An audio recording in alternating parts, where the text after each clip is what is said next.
was the realizing. biggest identity which you build related to money? Because money, what is money? Money is nothing. It is an energy. It's a divine source of energy. Because Sure. the moment when you're connecting this money with a divine source of energy, you will start seeing something different. Because why divine source? For example, we as a human, if we want to live, we have to eat, right? If we have to eat, that means like, we have to spend money to buy some grocery, vegetables, fruits, each and everything. So what is happening there? There is a source which is coming in.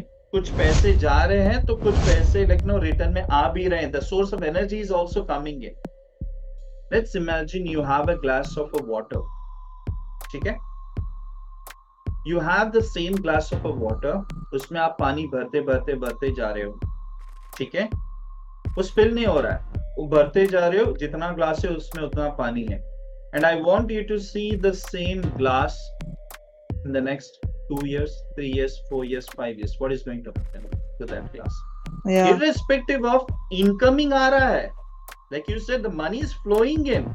You're saving in, सब incoming आ रहा है. Like पानी तो आ रहा है, ठीक है. But there should be a regular flow of that particular energy. कुछ पानी आ रहा है, कुछ पानी जा भी रहा है, आ रहा है, जा रहा है. Like every year there is a rainy season, the water comes in and then it always goes out. So Goes out.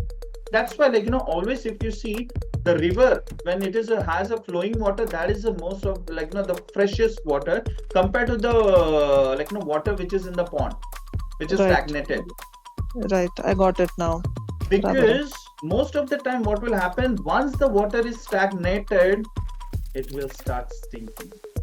Right. फिर एक ऐसा मोड पे आप आ जाओगे कि अरे यार इतना पैसे सेव किया, what is the worth? कि मैंने क्यों किया इतना? अपने अंदर ही अंदर that stagnation you will start feeling it, that stink you will start feeling it. So that's why there should be having a regular flow of that money as an energy.